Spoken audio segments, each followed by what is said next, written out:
Happy New Year!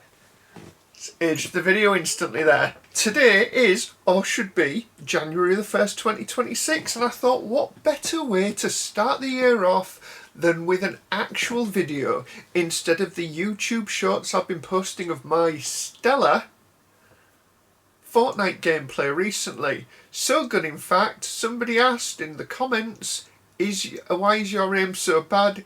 Is it on purpose? I don't know how to answer that. Anyway, that's not the topic of today's video. Today's video is about something I've spoken about in the past. Earlier on this year, late May, early June, I got a Steam Deck on eBay. It's an LCD model. It's a 512GB LCD model. So you're looking at a 2022-ish release date for that, but I thought I'd buy one. And I bought it mostly on whimsy, admittedly. It's the type of thing that I'd thought about buying a number of times, but never seen one at a price point that I thought, oh yes, let's get that. Saw this one on eBay and got it for a decent enough price. The price matched roughly what I was interested in paying. It was considerably less than paying for the same model from like a CEX or a Cash Express or a Cash Converters or whatever they're called. It was a lot less than buying the same model brand new. I hadn't actually set out to buy the 512 model. I would have been happy with a 64GB model and shoved a memory card into it. That would have done me fine. But this, more than happy with it. Still playing it now. And it got me thinking about the way that I play games, because this is the Steam Deck. Here it is, just in case you don't know what a Steam Deck looks like. Look, it's quite a hefty device, isn't it? Look at that. Whoa. Trying not to get the ring light in there. There we go. And at the moment I'm playing Ukulele on it, which is by the team that the development team that brought about Donkey Kong 64, I want to say. So, and it's very much Donkey Kong 64 styling. It's 3D platformer. It looks very old school with a new, like a polish to it. There we go. Look, just to show you that it is up and running. There we go. Possible thumbnail? Maybe not. But yeah, I'm enjoying that, and it got me thinking about how I play games at the moment, because this is. For those who have watched past videos, they know that I have more than one method of playing games. As an example, my PlayStation 5 is currently a Fortnite machine. It has played other things this year. I briefly played Alan Wake 2 until I got terribly stuck, at which point, as we all know, if I get terribly stuck in a game, that's where the game ends. But I've got other things as well. Like, I mean, I've got this. This is still one of my favourite devices. This is the Sega Nomad, which was a Genesis machine. It was basically a handheld Sega Genesis / Mega Drive. So let's just put this Mega Drive edition of. This is where the batteries aren't working. A Mega Drive edition of, what is that? Splatterhouse 2 by Namco in there. Is this going to do anything? Low battery. The low battery light is on. Oh, I should really put new batteries in there, shouldn't I? But again, I mean, basically you can put, like Mega Drive games into it. It's not without an adapter. So the Game Gear is an example. You could get a Master System adapter to plug in, and it would let you play Master System games. But this is designed specifically to play what type of games? Mega Drive or Genesis games in this case. Again, this I bought on eBay many years ago. Paid a packet for it because they're not that common in the United Kingdom. I think they tended to be sold in, I want to say, America. But there we go. Look, this, it's so that isn't the original screen that came with it. The original screen that came with it was a lot lower quality. This has been had a new screen fitted to it by the person I bought it from. And it was recapped as well, because capacitors tended to leak on technology they sold. So yes, it plays Mega Drive and Genesis games, of which I have a number of cartridges, and I absolutely do love it. Battery life is about 5 hours. It takes 5 AA batteries, and it does go through them if you're having a good play session. I could plug it into the mains. I've got the mains adapter for it. I just don't. The other things I've got to play on are the Switch Lite. I love the Switch Lite. I'm currently playing what I'm playing on that. It's 18% battery. Little Nightmares, I'm playing the DLC on that. The Kid DLC, or the whatever it's called. Again, absolutely love this. I've taken to playing these indie type games on it, and it all started earlier this year with me playing Untitled Goose Game, and then I want to say it's called Thank God You're Here. Let me just see if that's correct. I could pause the video, I'm not going to. Thank goodness you're here, which was, it's a it was a lot of fun. Untitled Goose Game was a lot of fun as well. You play as a goose who basically has to complete little puzzle type missions while being looked upon with suspicion by all and sundry in a little nameless town, which I assume is in England. Thank Goodness You're Here is a game set in the north of England, comedy adventure game from last year, 2024. It was released.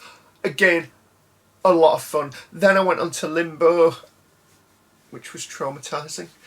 Did I play Inside next? I feel like I did. And now I'm playing Little Nightmares. Thoroughly enjoying it. Thoroughly enjoying that type of game on that device. I do have other games. I have things like the Bioshock collection, despite the fact I have that across multiple formats. I have some Mario stuff and that type of thing. But at the moment, I'm thoroughly enjoying Little Nightmares and these indie games. It's very similar to many years ago. I went through a phase of playing what they called walking simulators. So everyone's gone to the Rapture, Dear Esther, that type of thing. Really got into those on the PC. The other thing I'm regularly playing game on is my PlayStation Vita, which is a launch era model. My God, the battery's low on this as well. I'm currently playing Persona 4, and to this day, as much as I enjoy playing Persona 4, I'm 40 hours in, but I've been playing for a long, long time. I pick it up, have a dabble, and put it down again. I still don't know what the fight mechanic is. I kind of go in and choose things based on, I know how to analyse the monster, I know how to define it to get its weakness. Can I remember which power will attack that weakness? No. So I just go for, and I inevitably, the way that I do the fights is my number is bigger than your number, and that's it. But I'm enjoying the story. That's the important thing. I'm enjoying the story because I do like the story of games. Which takes me back to the Steam Deck. So we're over 6 months into playing it now, and I'm still enjoying it, but I am struggling to find the type of game I want to play on it. When I bought it, my rationale was I want to play games that I otherwise won't play from my Steam library, because I have a lot of Steam games. I explained in the first video where I talked about this, that mainly through the Humble Bundle, spending $20, $30 on 10, 15, 20 games, thinking to myself, oh, I'll play those, and then I inevitably don't. And I do have some bizarre games that I otherwise wouldn't have bought. So I thought, if I can find games to play on the Steam Deck, that'll be great. And there have been games that I've bought outside of Humble Bundle. One of them that I completed recently was Ravenous Devils, which was, if you imagine Diner Dash, but set in Victorian England with a Sweeney Todd type character and his woman W-O-M-A-N, and they're basically a tailor and a baker, and you basically let people in, kill them. There is a story behind it, but the story's a bit muchness. And there's now, because I've completed this story, it's now in, I assume, infinite mode, which could be a lot of fun to revisit. But I am playing ukulele. I have dabbled with other games as well. I tried Spec Ops: The Line. I tried an XCOM game that was like a third-person shooter, and I just couldn't get into them. Not that they're not good games, there was just something about I think it's the control method more than anything. Even though I can play things like Call of Duty or Fortnite on the PlayStation 5, adjusting to playing that type of game, third-person shooter, first-person shooter, that type of thing on the Steam Deck. I don't know why, but it seems to be a challenge for me. I'm sure if I think the other side of it is that when I'm playing on the console, if I'm playing Call of Duty as an example, and I haven't for a few years, but if I was playing Call of Duty on the console, I would play through chapter after chapter as opposed to checkpoint to checkpoint. And unfortunately, when it comes to handheld gaming, especially handheld gaming systems that support either instant on or hibernation mode or save states, as opposed to, you know, like save sections. What do they call them? Save points. So save states as opposed to save points. Just quickly, save state you can save to the machine at any point you like, and it's things like the Ambernick. I believe the Ambernick allows me to do that. If not, it does have instant on, so you can press the power button, it'll put it to sleep, and you just resume later on. Something that definitely does have save states is the absolutely wonderful original. Well, the Evercade. All the Evercade support save states. This is an Evercade original. I've currently got Neo Geo Arcade 1 in it. If I wanted to play Metal Slug, play for 10 minutes, and then pick up later, I just crack a save state. So yeah, like I was saying, so with something like your Call of Duties, I would play mission after mission after mission, and then probably get to the end of the chapter or whatever it happens to be, and it would auto save, and I would think that's enough for today, turn the console off, go back to it later. With the Steam Deck, I'm not having that experience. What I'm doing is I'm playing maybe 10-15 minutes, 20 minutes, half an hour, however long I'm playing, but it's a very shortened game session. And while it does support instant on, what happens is I press the power button to put it into sleep state, and the music, basically the game continues to run in the background, which isn't a problem if, in the case of ukulele, I know I'm on a dialogue scene at the moment, so we'll come back up and I'll just need to press the button to continue. But if I were to do that in the middle of, say, a fight or a crucial moment, when I pick it up again, it takes a few seconds to start back up.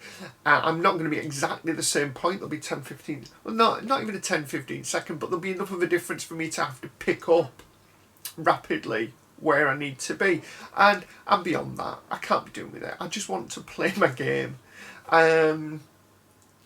It's like one of the things with Little Nightmares at the moment. I'm playing the same section over and over again because I'm genuinely stuck, but I'm intent on. I've got to the stage now where I'm intent on beating the damn thing, and like I say, with this, what's happening is I'm going back to the last checkpoint, thinking, right, that's enough for now.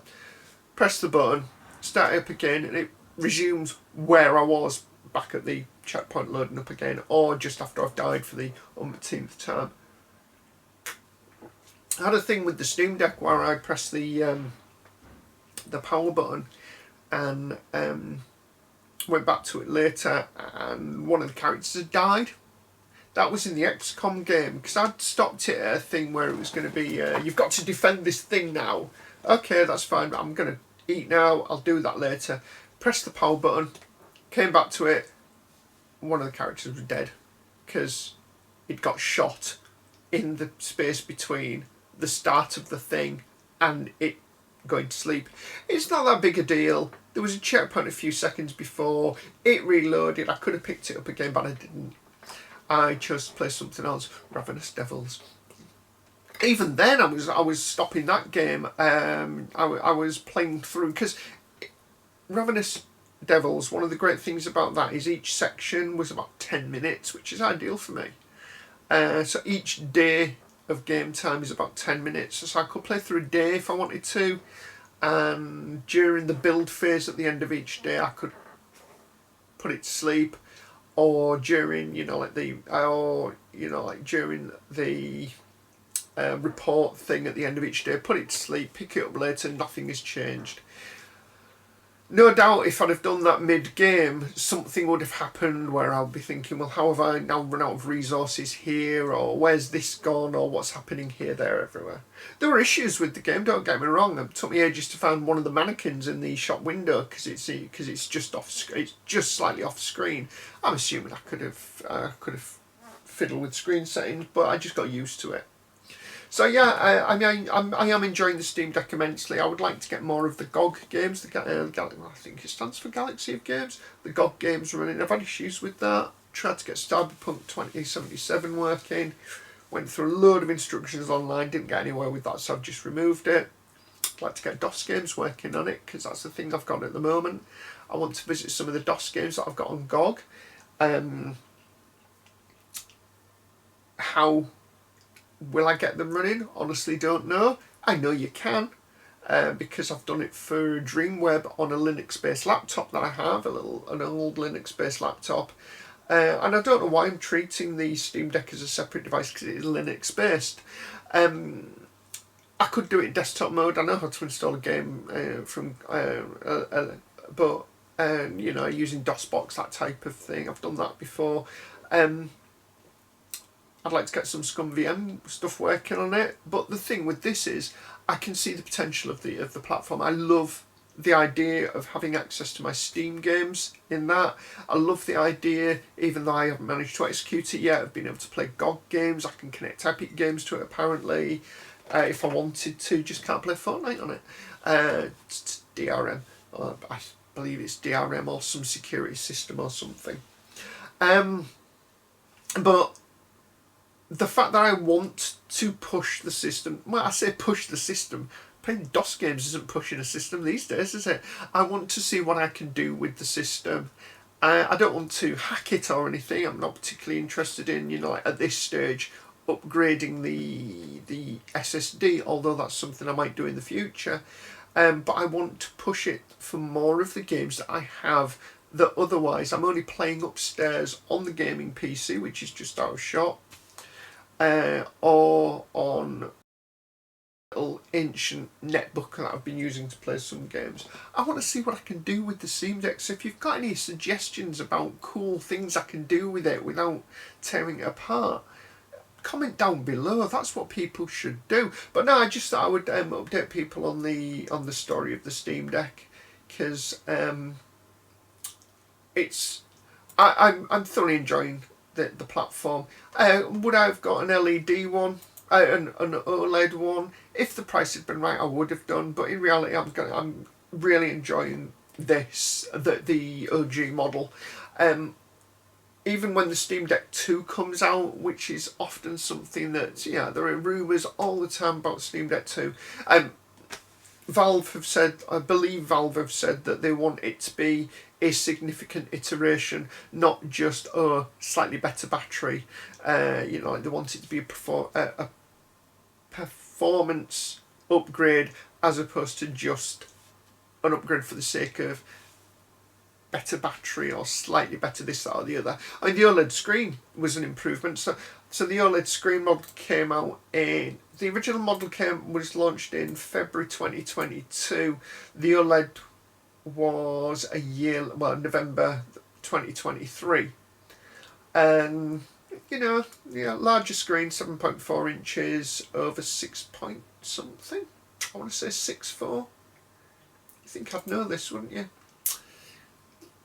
A larger screen, that's all you need to know now. It's 7 inches over it. So slightly larger screen.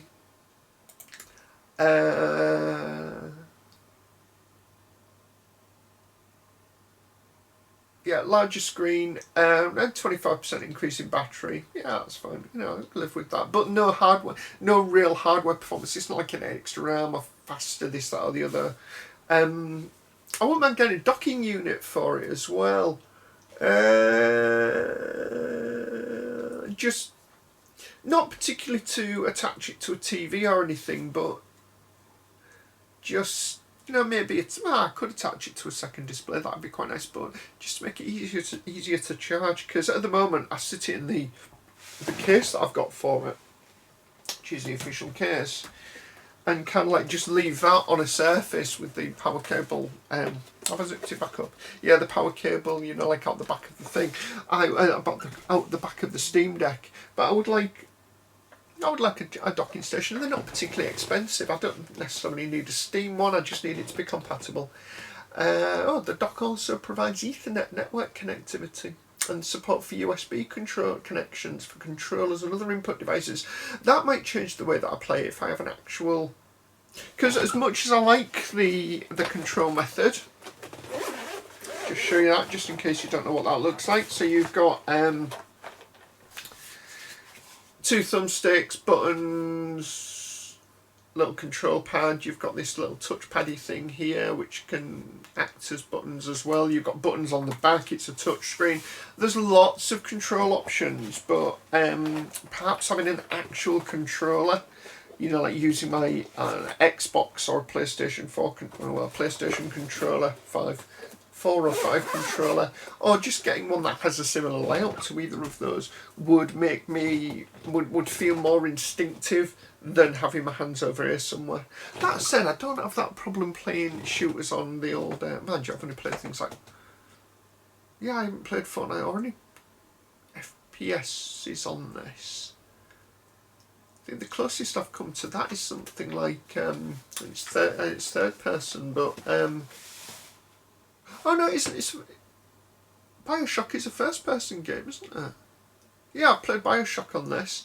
But again, I didn't complete it. Did on the PC and the PlayStation 4 and Xbox. I enjoyed the game. Admittedly, on the PC I did play it using an Xbox controller, so there is that. Perhaps I need a controller, an actual controller. That can be my next investment for the Steam Deck, a dock and a controller. Look at me go. We're getting the plan done here. But no, that's it. I just thought I'd update you all on the Steam Deck because hashtag why not. And I will see you again in this year, obviously, because there's now 12 months to the remainder of this year. I will be doing more Fortnite. What we're doing? More Fortnite YouTube shorts because I'm having fun doing those. Just for clarity, I'm not going to catalogue all my best moments. I'm not doing victory royale after victory royale. It's just me as I play. You know, something will happen in a game. I think, oh, that'll make a good clip, and then I use the Fortnite tools to edit it. Put a bit of music over it. I might do that thing where you get the person at the top or the bottom of the screen talking about their gameplay footage, but I probably won't because that's extra effort. Grabbing the clip is enough effort as it is. But now that's it. Thanks for watching. Thanks for subscribing. Thanks for liking. Other videos, not this one. I don't know if you've done any of those things for this one, but I do hope you did. Have a great 2026 doing whatever you're doing. Remember, you don't have to scroll through social media for hours on end. That's my one of my New Year's resolutions. And you also don't have to follow things that make you angry. That's important. Thanks for watching. Bye for now.